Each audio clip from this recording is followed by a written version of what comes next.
You hear that right there?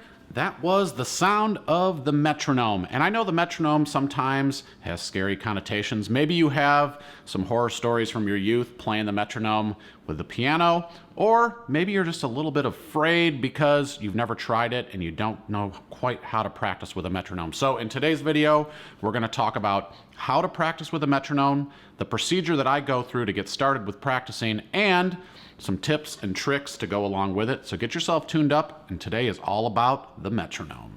Hey, before we get started, make sure you hit that like button, subscribe, and click that alert bell so you know when the next video is coming your way. If you're interested in more learning resources, head over to allforuke.com where we have a full searchable library of songs, song sheets, practice tracks, worksheets, and more. All for you, allforuke.com. All right, so let's start off by talking about what a metronome is. So a metronome is a way of keeping time at a specific rate.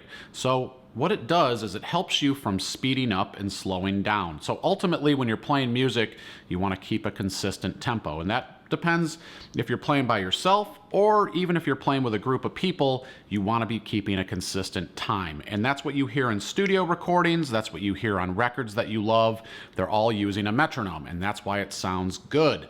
So a couple different metronomes that you have available to you are the standalone metronome. You just turn it on and you get a little click here, like this. Or you can have it set so that it doesn't click and you just see the lamp going. So this is the standalone. I believe this is a QuickTime one. I think I have these on the All For Uke website if you want to check them out. So this is kind of the old school version of the metronome. Pretty cool. Now, the other version, which we have available to us nowadays, is the phone metronome or tablet metronome. So there's tons of different apps out there that you can get. I love the metronome app called Frozen Ape.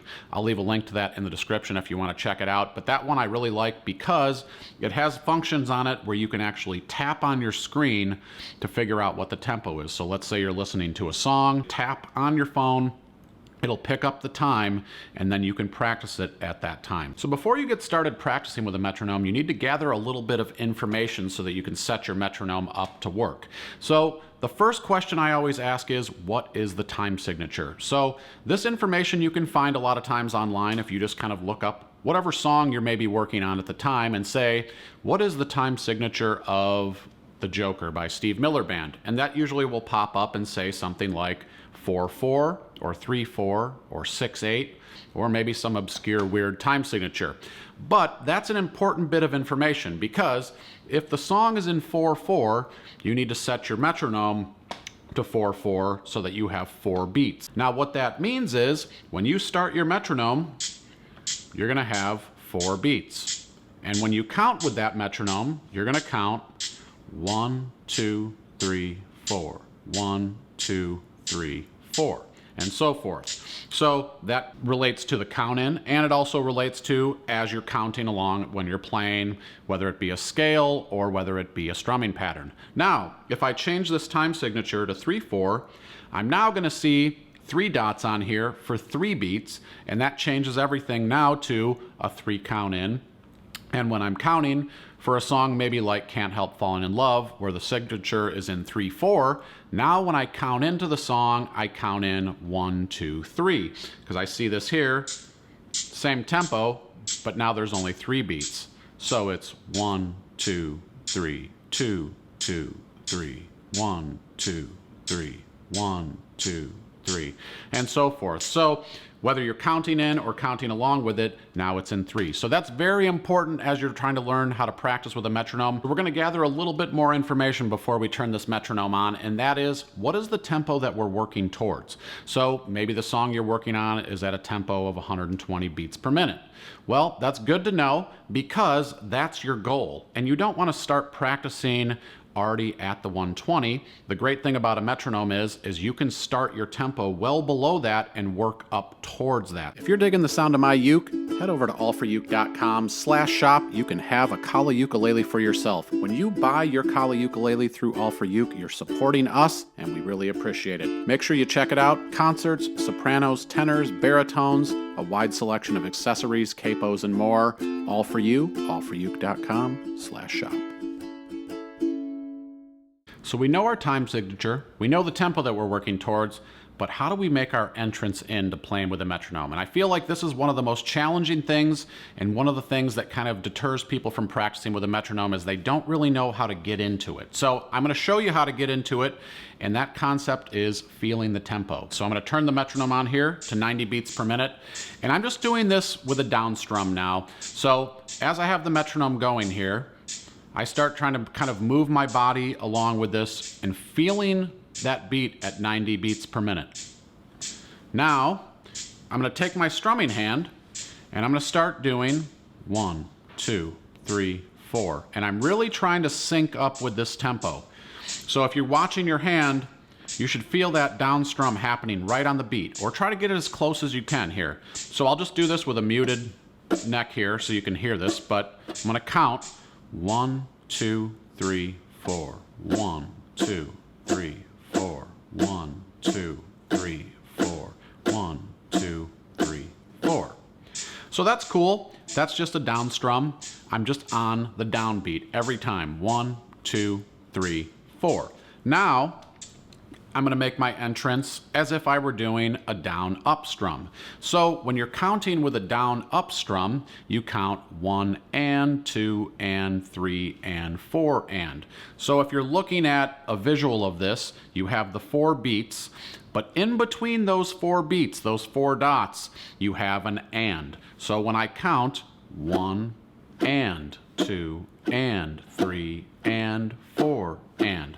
So let me demonstrate how that would sound doing the same thing, and I'll do muted strums and count in as well. So I get myself going here, go strumming, feeling the rhythm. 1, 2, 3, 4. 1 and 2 and 3 and 4 and 1 and 2 and 3 and 4 and 1 and 2 and 3 and 4 and. So that's an example there of playing with just down strums or using a down up strum, counting either 1, 2, 3, 4 or 1 and 2 and 3 and 4 and. So the important take there is to make sure that you're kind of at the tempo before you start, because you want that first down strum to come in as that first downbeat is happening. So very important tip there. All right, so now we're going to take some time and do this together. So I'm going to set the metronome at 60 beats per minute, nice and slow, and we're going to work on our entrance in here, and we're just going to play one chord, the C chord, which is our ring finger on the A string of the 3rd fret, and we're going to play that with a down up strum. So again, as a reminder, with the down up strum, we count 1 and 2 and 3 and 4 and. We're in 4/4 time, 60 beats per minute. Here we go. Holding the C chord. I'm internalizing the rhythm now. And I'm going to start getting my strumming hand going as soon as I start that count. So 1 and 2 and 3 and 4 and 1 and 2 and 3 and 4 and 2 and 3 and 4. And now just listen to the metronome.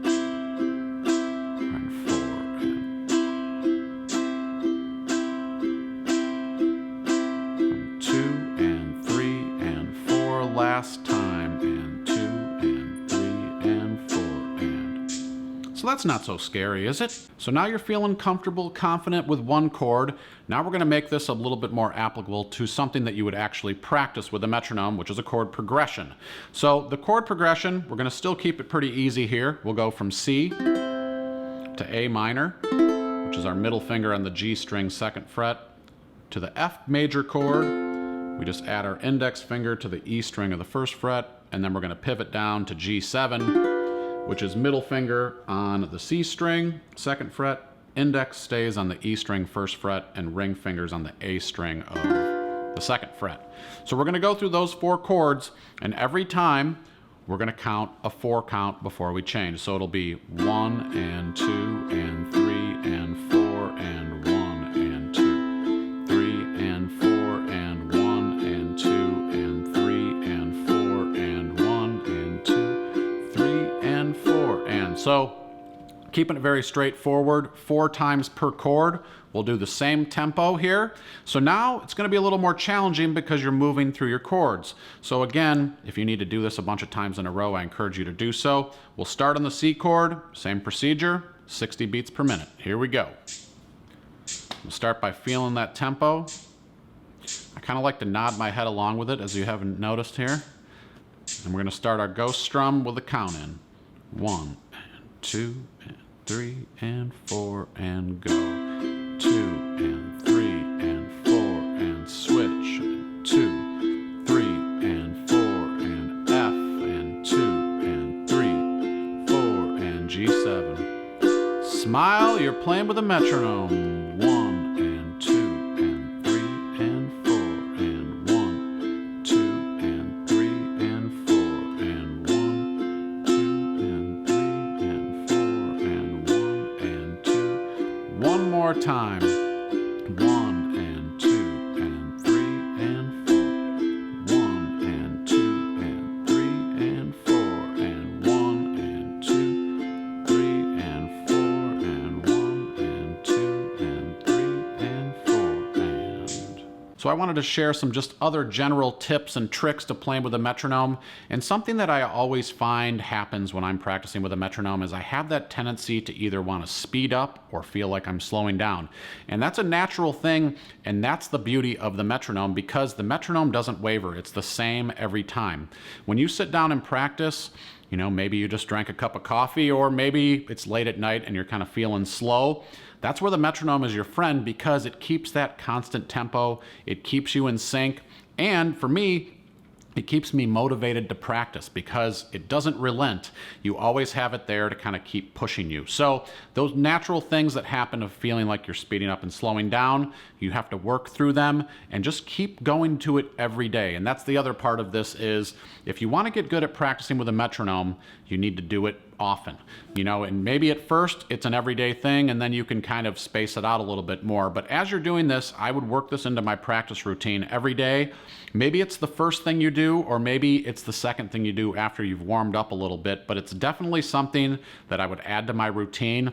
The benefits of it are just infinite when it comes to rhythm and timing. If you ever want to play with other musicians, the metronome is your friend. So I'm going to put a worksheet together for this with a bunch of practice exercises. I have practice tracks on the website as well that you can check out, where I already have a metronome down with a various number of strumming patterns that you can use and see how they line up with the metronome as well.